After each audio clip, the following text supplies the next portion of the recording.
আজ 6ই ডিসেম্বর। আমরা ওই দিন প্রেস ব্রিফিংয়ে আপনাদেরকে বলেছিলাম যে মেডিকেল বোর্ডের পরামর্শক্রমে আমরা হয়তো ওনাকে দেশের বাইরে নিয়ে যাওয়ার জন্য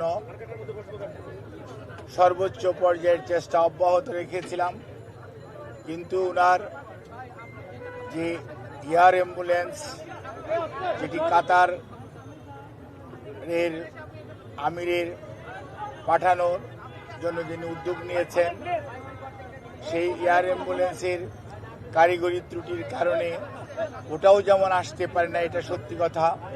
অন্যদিকে মেডিকেল বোর্ডের সদস্যগণ জরুরিভাবে মেডিকেল বোর্ডের সভা করে এবং একসাথে বসে সিদ্ধান্ত নিয়েছিল যে ওই মুহূর্তে ওনার ফ্লাই করার সঠিক হবে না। সেজন্যই আমরা ওনার যে বিদেশ নেওয়ার যে বিষয়টি সেটি কিছুটা বিলম্বিত হচ্ছে এবং ভবিষ্যতে হয়তো শারীরিক অবস্থাই বলে দিবে যে ওনাকে কখন বিদেশে চিকিৎসার জন্য নিয়ে যাবে অথবা নিয়ে যাওয়া হবে।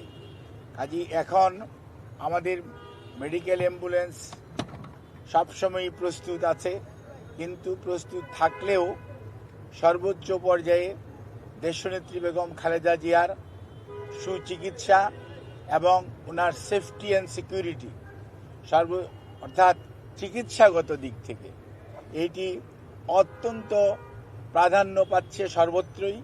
এবং আমাদের যে মেডিকেল বোর্ডের সম্মানিত সদস্যরা ইউকে এবং আমেরিকা থেকে এবং বাংলাদেশ থেকে যারা অংশগ্রহণ করছেন, ইভেন সুদূর চায়না থেকেও, সবাই কিন্তু ওনার ফিজিক্যাল কন্ডিশনের উপর সবচেয়ে বেশি গুরুত্ব দিচ্ছে। এবং আমরা মনে করি, আমরা সবাই, দেশের সকল মানুষ ওনার সুস্থতা চায়, চিকিৎসকরা চায়, দেশের আবাল বৃদ্ধ বনিতা, সকল ধর্মের, সকল রাজনৈতিক মতাদর্শের মানুষরা চায়।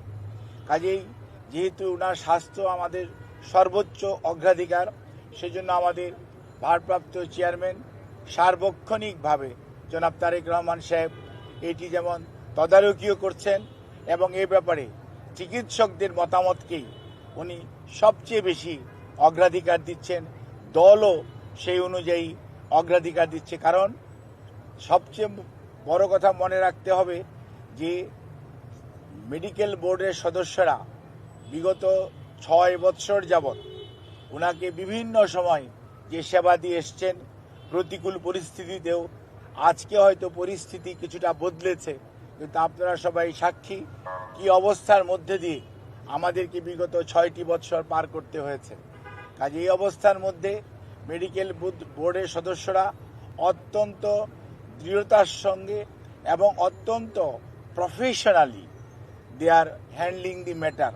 অর্থাৎ আমাদের যে এইখানকার যে শুধু যে দেশের চিকিৎসকরা এটার সাথে ইনভলভ, তা ভাবার কোনো কারণ নেই। আমি সবসময় আপনাদেরকে মেডিকেলের সদস্যদের নাম সবসময় বলেছি, আমি আবারও আজকেও বলতে চাই যে আমরা প্রফেসর ডক্টর শাহাবুদ্দিন তালুকদার এখানে উনি আছেন, এখানে ডক্টর এজেড সালিয়া আছেন, ডক্টর মাসুম কামাল আছেন এবং ডক্টর জিয়াউল হক আছেন, ডক্টর জাফর ইকবাল আছেন এবং সেই সাথে আমাদের ব্রিগেডিয়ার সাইফুল ইসলাম আছেন এবং এর বাইরেও ডক্টর সিজান অর্থাৎ লুৎফুল আজিজ উনিও আছেন, professor A Q M Mohsin, professor doctor Shamsul Arefin এবং ওনার প্রধান চিকিৎসক ডক্টর ফখরুদ্দিন মোহাম্মদ সিদ্দিকী এবং doctor professor doctor Nuruddin Ahmed, ইনারা বাংলাদেশ থেকে আছেন। এর বাইরেও সব সময় ওনার চিকিৎসার ব্যাপারে জন পেট্রিক কেনেডি এবং জেনিফার ক্রস এবং প্রফেসর গোল্ডস্টোন, এই 3 জন লন্ডন ক্লিনিকের চিকিৎসক, এবং প্রফেসর ডক্টর রিচার্ড, উনি হচ্ছে লন্ডন ব্রিজ হসপিটাল অর্থাৎ আপনার কিংস কলেজের উনি প্রফেসর, উনি আছেন। শাকিল ফরিদ পেপওয়ার্থ ক্যামব্রিজ ইউনিভার্সিটির যে কার্ডিওলজি সেন্টার সেইটার সাথে জড়িত আছে, এবং প্রফেসর গার্বি উনি হচ্ছেন একজন আপনার কার্ডিওলজিস্ট যিনি ভ্যালভুলার হার্ট ডিজিজ হ্যান্ডেল করেন, উনি এটার সাথে সম্পৃক্ত আছেন। এবং ইউএসএ থেকে প্রফেসর হাবিবুর রহমান লুলু এবং professor John Hamilton, professor doctor Hamid Rao, professor doctor Rafiquddin Ahmed, professor doctor Jorjis, এনারা কিন্তু ওনার চিকিৎসার সাথে সম্পৃক্ত আছেন।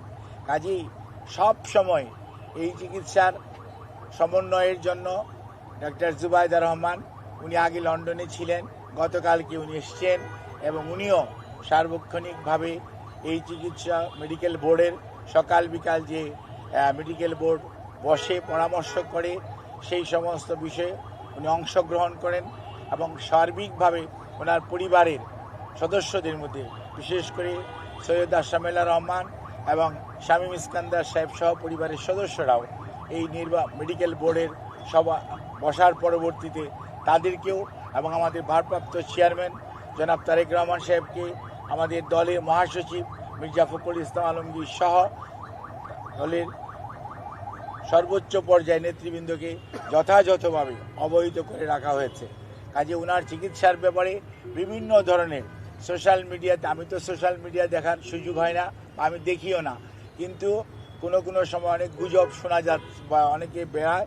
আমি সবাইকে অনুরোধ করব, দয়া করে দেশনেত্রীর এর প্রতি যদি আপনাদের শ্রদ্ধা এবং ভালোবাসার নিদর্শন স্বরূপ বিনীতভাবে অনুরোধ করব, আপনারা দয়া করে যে শোট ফ্যাক্ট এটার বাইরে কেউ গুজব ছড়িয়ে মানুষকে দয়া করে বিভ্রান্ত করবেন না এবং শুধুমাত্র আল্লাহ রাব্বুল আলামিনের কাছে দোয়া করেন, আল্লাহর অশেষ সহমতে সব সময় উনি এসছেও প্রতিকূল অবস্থা থেকে আল্লাহ ওনাকে সুস্থ করেছেন। আপনাদের সবার দোয়ায় আমরাও এবার এবং মেডিকেল বোর্ড অত্যন্ত আশাবাদী যে এবারও ওনার যে শারীরিক জটিলতা এটা থেকে আপনাদের দোয়া এবং আল্লাহর অশেষ মেহেরবানিতে ইনশাআল্লাহ দেশনেত্রী বেগম খালেদা জিয়া সুস্থ হবেন। আর বিদেশে যাওয়ার ব্যাপারে আমাদের সর্বোচ্চ প্রস্তুতি রয়েছে। যখনই ওনাকে বিদেশ নেওয়ার জন্য মেডিকেল বোর্ড যথোপযুক্তভাবে তৈরি মনে করবেন, শারীরিকভাবে মনে হবে যে ওনাকে সেফলি ট্রান্সফার করা যাবে, কারণ মনে রাখতে হবে 12 থেকে 14 ঘন্টা যখন আপনি এয়ার ফ্লাই করবেন তখন যে হাই অল্টিটিউডে মানুষের শারীরিক যে পরিবর্তন হয় সেটির সাথে খাপ খাওয়ানো একজন অসুস্থ মানুষের পক্ষে সব সময় সম্ভব হয় না। কাজে এই জিনিসটি খেয়াল রেখে আপনারা দয়া করে বিভ্রান্ত হবেন না, দয়া করে কেউ বিভ্রান্তি ছড়ানোর চেষ্টা করবেন না। সর্বোচ্চ পর্যায়ে কাতার গভর্নমেন্ট এবং আমাদের যে অন্তর্বর্তীকালীন সরকার সর্বোচ্চ পর্যায়ে সহযোগিতা আমাদেরকে করছেন এবং তারা ওনাদের বিদেশে নেওয়ার ব্যাপারে ওনাদের যে সহযোগিতা অব্যাহত রেখেছেন। বাট ওনার শারীরিক সুস্থতা এবং চিকিৎসা মেডিকেল বোর্ডের যখন পরামর্শ হবে তখনই ইনশাআল্লাহ ওনাকে বিদেশে নিয়ে যাওয়ার হবে। তবে সবার আগে মনে রাখতে হবে ওনার চিকিৎসাটাই সর্বোচ্চ প্রাধান্য পাবে।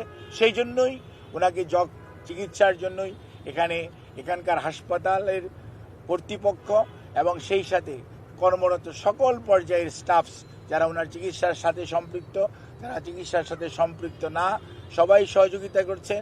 সর্বোচ্চ পর্যায়ে হাসপাতালে ভর্তিকৃত অনেক রুগী এবং রুগীর আত্মীয় স্বজন আমাদের অনেক আবেগপ্রবণ আমাদের সহকর্মীদের কারণে হয়তো অনেকভাবে বাধাগ্রস্ত হচ্ছেন। সেজন্য আমরা আপনাদের কাছে যারা একটু মনে কষ্ট পাচ্ছেন তাদের কাছে আমরা ক্ষমা প্রার্থী, আপনাদের সহযোগিতা চাই এবং সর্বোচ্চ পর্যায়ে আপনাদের সহযোগিতা ছাড়া আমরা সত্যিকার অর্থে ওনার চিকিৎসা কার্যক্রম অব্যাহত রাখা কষ্ট হবে। এই কথা বলি আমি আমার বক্তব্য শেষ করছি। কেমন আছেন আর আপনাদের লন্ডন যাওয়ার ব্যাপারে সিদ্ধান্ত এই বিষয়ে আপনি দয়া করে আমার বক্তব্য পুরোটা আবার রিওয়াইন্ড করে শুনবেন, সেখানে আমার বক্তব্য সব উত্তর আছে, দয়া করে কাইন্ডলি শুনবেন। আপনাদের সবাইকে ধন্যবাদ।